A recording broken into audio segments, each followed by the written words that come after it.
Okay,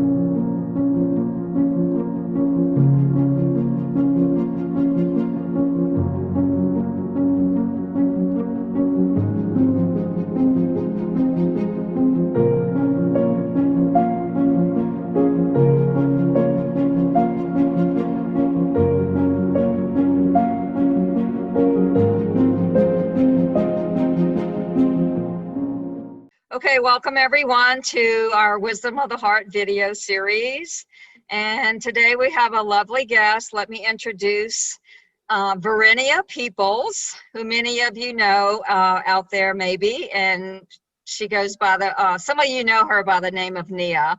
Anyway, thank you for joining us, Verinia. She's joining us from Los Angeles, California. So welcome, Verinia. It's such an honor to have you. It's such a pleasure to be here. I can't tell you, when your email came in saying, gee, do you want to come do this? I went, oh my gosh, it's perfect. Because it was literally the day that I woke up and was led to this particular chapter. And I thought, oh, I need to share it. Yes, it was total confirmation. So thank you. Wow. That's total synchronicity. So so we're gonna look at the second treatise and chapter 1, treasure.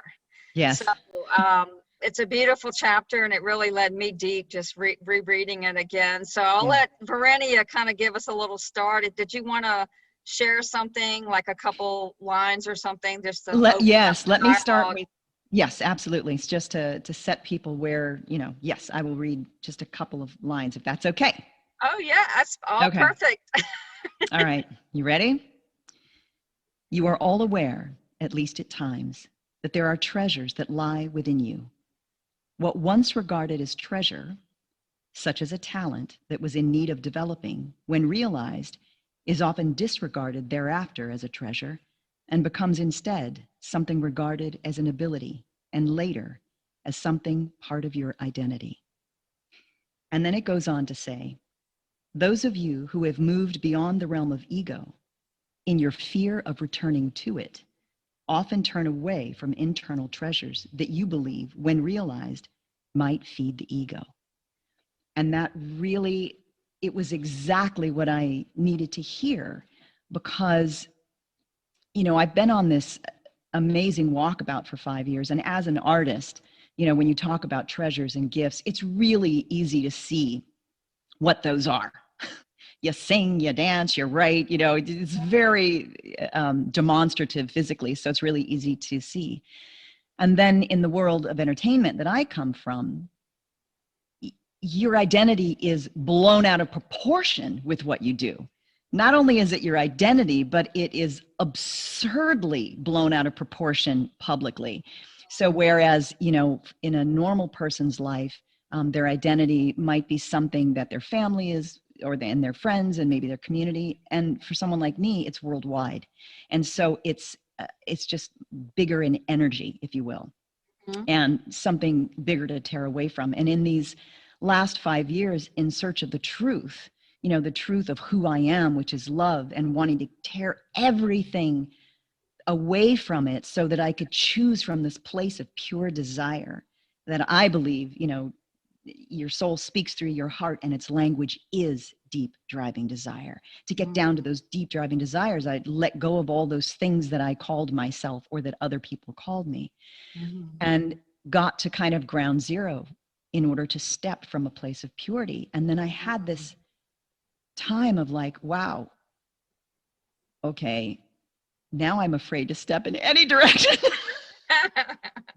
Exactly what, okay, I'm in this stasis right now, and everything is peaceful, but I'm not living. I'm not fully expressing. And so to read this was like, you need to now return to the purity of where that expression came from, and know that that is unity, and allow it to exist. So yeah, I love that too. And I like where it talks about the resting place is indeed hallowed ground. And it was almost like there's this, I I think it's, I think it's, I was just talking to a friend of mine about it, and she said, the last month that she's sort of in this like sacred pause, like Yeah. she's in this resting place right now, and she doesn't feel like doing anything outwardly. Yeah. It's more just a sacred internal pause. And I was telling her, it's healthy to take time to have solitude and to really go deep and to take a sacred pause. Hmm. And that when she's ready to come out of the cocoon, it's all things new. But yeah, I really love that. And I feel like something that this chapter was really speaking to me, I went really deep with, is the internal treasure. It talks about material treasure, but that Yeah. internal treasure is, it says, the treasure that lies within you that you do not fully recognize is Right. that of unity. Yes. And, that to me is, like you said, it's going into that deep desire or that deep prayer of the heart, but it's not like a personal desire, almost in the ego kind of way, that No. I'm trying to make myself famous, or I want to do this to pump up my ego and make myself look good. It's something for me that I've discovered, that when I open up to that well of spirit, to that place of shared consciousness of unity that we Hmm. all connect in, Hmm. it's like that's where the true, it's the ideas flow from there. It's not Yeah. even, it speaks about, it's not even thoughts anymore. Like No. unity is not even a thought form anymore. It's more Mm. like an idea that flows out of the well of It's spirit, out of imagination. that, yeah, the Yeah. imaginal realm. There you go. Yeah. Yeah. Because it's who you are. It's getting back to these things as being who you are, not Mm-hmm. something you're doing. It's not a skill that you've honed. It's not something that you're getting paid for. Not that there's anything wrong with that, but Right. getting back to the entry point which is the realization that this is who I am. I Mm-hmm. sing because it is me. I Mm-hmm. dance because I am dance. Mm-hmm. And this is one of the beautiful things they talked about was, how do you go from imagining and almost like bringing into form a piano versus a pianist. Mm-hmm. Those are two different things. I There's a know. difference between painting a picture and seeing it in your mind's eye hanging beautifully framed versus just seeing beauty, because you Yeah. are beauty. And Mm-hmm. there's one of the things it says is treasures exist without these things. It Yes. already is, and it is already valuable and Mm. available. And this, I've got to tell you a story about that, where it says it already is valuable and available. Mm. So, when I started before I started into the business, just expressing myself all alone as a little girl, rolling around in the grass, looking up at the sky, daydreaming, singing out loud, dancing, Mm. I would do it just for the sake of doing it. And somebody recognized it. And then it became, you apply the skill and then this is how you work. Fantastic. I recently have been going through a 100-day training for what's called Siddhaveda. There's an amazing ancient secrets. It's called Ancient Secrets of a Master Healer. And Mm. it's Siddhaveda is like the next extension of Ayurveda. And it's about healing. Mm-hmm. And during this training, we have these challenges. And one of the challenges was to go clean public bathrooms. So I went and Oh, I cleaned. wow. Yeah, I I don't have a problem with that. I mean, I just grew up doing these things with my hands, and I'm not afraid to get dirty. I'm not afraid to work hard.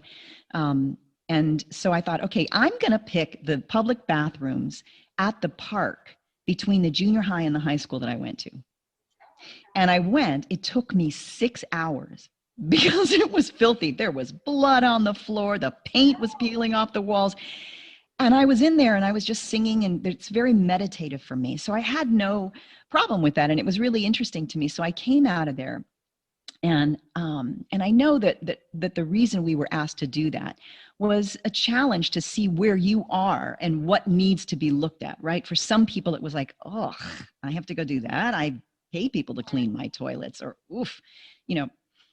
For me, that wasn't the issue. And I came out and I looked around and I realized, oh my God, I looked to the left. There's the junior high school where I had my first standing ovation, and where I had my first public office, if you will. And I looked over to the right, and it was the high school stadium where I was crowned homecoming queen. What an awkward moment. And all of the service that I was in there, you know, senior class president, cheerleader, you know, you want all of that overachieving stuff. And I sat there and I realized, man, I am so much more comfortable quietly serving than being on a red carpet or being in front of people. That was something I learned to do because it went along with, you know, singing and dancing. Like it was just part of what I had to learn to do. When I got home, a friend of mine who has a premier acting school up in Northern California called. He said, Nia, I've got to tell you something.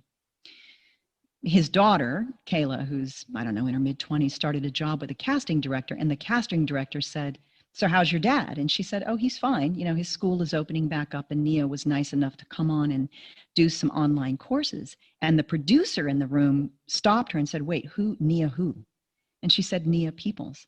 And the producer sat her down and said, I have to tell you a story. She said, when she told the story of when she was a little girl, she was an orphan and had just been adopted and was angry and lost and confused and wrote me a letter. And I responded to the letter by telling her that, and I'm 22 at this time, right? Okay. On a hit TV series and thousands of letters being sent. And I responded to her telling her that her being an orphan didn't have to define her, that she gets to choose who she is, and the gifts that she has, she's meant to bring them forth. And that's up to her. And I sent her the original sheet music to the song in that episode. And she said, I saved her life. And she still had the letter in the music.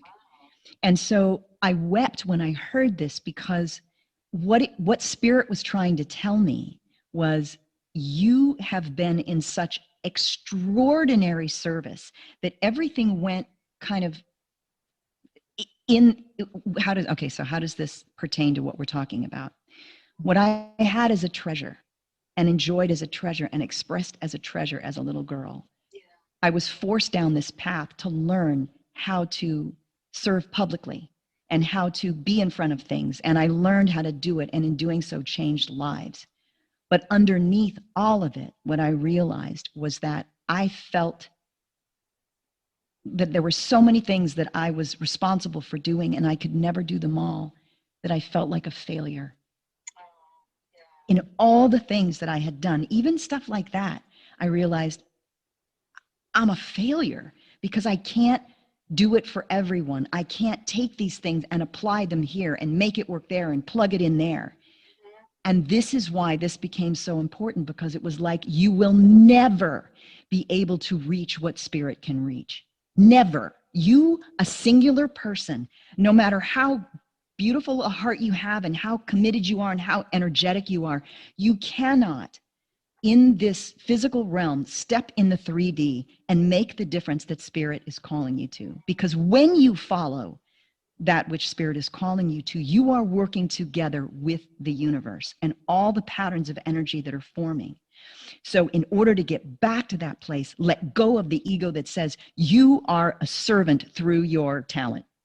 Yes. And go back to, I am this thing. I am this gift. I love that. I love that. Powerful. Oh my God. And again, I feel like that's, you know, that whole thing with service and use, you know, that comes up several times in A Course of Love. And I was just having a conversation about that. And to be in service, you know, it's like the ego or the personal self has to move out of the way. It's like, you know, I step back and let Spirit lead the way, or I step back and let love lead the way. And it, like you said, it doesn't work when there's that forced struggle and trying to make things happen. And it talks about that how the true resting place is a place of peace, and it's Yes. effortless, and there's no struggle involved in it. Right. And yeah, and I feel like what it's saying is,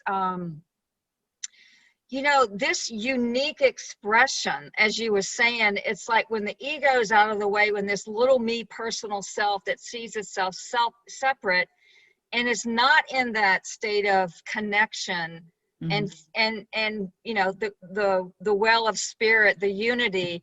It's like when I do express, when I'm connected, when I am in that, through that awareness of the whole, it's a unique expression, but it Yeah. comes from the whole. It's Yes. like it comes from the shared consciousness of unity, Right. and it can't help but make an impact, or Yes. a lasting contribution. Or later on in one of the dialogues chapter, I know we're talking about treasure, but it does talk about that. It says that only that which flows from the well of spirit, that's the only true and lasting contribution, Right. because it touches that shared place that we are together. It's the heart, the one heart, the one self, the one mind. Yes. But it's a unique expression that comes from the whole.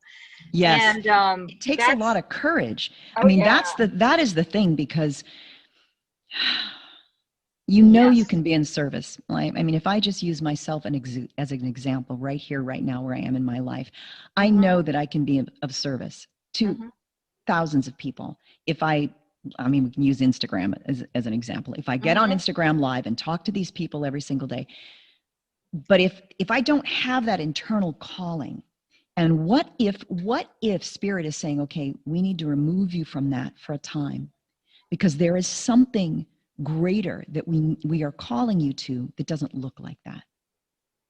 And greater could mean anything. It could mean, I don't know, a book. It could mean politics. It could mean giving birth to a child who is going to change the world in 20 years.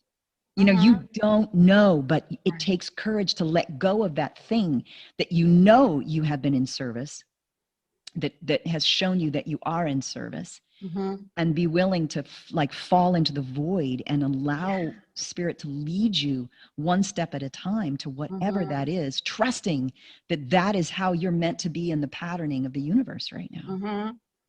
Yeah, I love that. The falling into the void. It's like jumping off the cliff, the leap of faith. Yeah. And it's like there you are. It's like you're in that void or emptiness, but there's something that's born out of that, and it's like there's from unity. To me, when it talks about letting go of thoughts of the old pattern, it's like there's what I'm getting is there's an idea that's already exist within the whole, and it's just waiting to be birthed. And what I thought about was, when I read on this, I think it's like the second to last paragraph, I wanted to share this because it really brought up something for me. It says, thoughts joined in unity create without goals or planning, without effort or struggle. And then it says, this does not make an instrument unnecessary for a musician, or mean that a painter will not eventually pick up a brush. But it does mean that the treasure exists without these things, and that the treasure is already a fully realized creation. It's already available. And what I thought about was Michelangelo. Because in that beautiful statue of the Pietà, or the Pieta, I don't know how you pronounce it, it's Italian, but it's Mother Mary, holding the deceased body of Christ. But Michelangelo, he was because that sculpture is just so magnificent, for that time in Italian Renaissance. And if you look at the body of Jesus, it's like it's supposed to be he's supposed to be deceased, but it's like you see the aliveness there, because every muscle is there. You can see veins on his hand, and just everything is just so contoured. And it's like they asked Michelangelo, there's a question, and they said, how do you do this? Mm. And he said, when I do my sculptures, he said, the angel is already there in that marble block. He said, all I do, I just keep chipping away until the angel is set free. Yes. And that's what I love that so much. So in order to like make the next step, the next evolution from this box, because if you look, if I use my career as an example, or my experience in my life, to go from this child who just treasure into the skill, just like this chapter is saying, into being paid for and it becoming identity, then you feel like you're in a box because people only know you as that skill. Now all they ask of you is that skill, and they put it in this box, and you're like, I'm more than that. I'm now a mother. I'm now, I've now traveled the world. I have all these other experiences. So to get back as the physical woman that I've become, with the physical experiences I've had in this lifetime, to come back to that treasure, it's going to express uniquely again, but just as truthfully as it did in the beginning. Beautiful. Right? And that's what we want. Yeah. Yeah. So yeah, I feel like that's part of my treasure right now is sharing and having these dialogues, because it's so beautiful as we make discoveries into these different chapters and passages in A Course of Love. And of course, we're not teaching or telling, we're inviting everyone, to make their own discoveries. And that's the whole beauty of it, is to go deep, just to keep going deep with this. And, and trust that what's being brought to you, what you're pulling out of that chapter or that book at any given time, is what is needed for your next step. You could go back to that chapter 10 years from now and get something else. I know. It's because that's what you need right then and there. So yeah, that's what we were talking about. Yeah, I can open it up to anywhere in the book, and it's like it's new every time I read it or receive it. I like to say receive now, because it's an energy transmission for me. But yeah, so thank you so much for sharing all that. And we are kind of coming up on our time here, Verinia. So what a pleasure, and thank you so much for doing what you do. Have any last minute thoughts that you wanted to share before we close? Just that I am so grateful for the way Spirit leads, and that I absolutely have faith that that everything that's forming is constantly breathing. It just is. Everyone's adding into the consciousness of all that is. And so the path of least resistance to how I express truthfully is always moving. And so that's why we have to constantly listen to the call and pay attention to what is being offered up in this moment, and not hold tightly to it, because it's shifting and it's forming and it's so beautiful. So, just, I'm so grateful for you, and I'm so grateful for the book. And then gratitude. That's awesome. If I could share one thing that I learned yesterday about the Aramaic word for gratitude is tebuta. Tebuta. Tebuta. It is the Aramaic word, which is the language Yeshua spoke. Wow. And it means gratitude. And it's the same word that means grace. Beautiful. Right? Yeah. That's just a beautiful way to end, I think. Is it, say it again, tabuta? Tebuta. Tebuta. I love that. That Aramaic vibration is beautiful. I've heard others read the Lord's Prayer in Aramaic, and it carries an energy with it that just blows me away. The language itself was meant for that. Yeah. So I know. It's you're right. A great point. Yeah. It really does flow from the well of spirit when you listen to it in Aramaic. So thank you so much, Verinia. It's really been an honor, and maybe at some point we can do another one. So thank you everyone for watching. And, if you want to leave comments or anything on the YouTube channel, feel free. We'd love to hear from you. And yeah, next time we'll have another guest and another topic. Thank you. Thank you, hon. Bernie. Okay, Bye. bye-bye.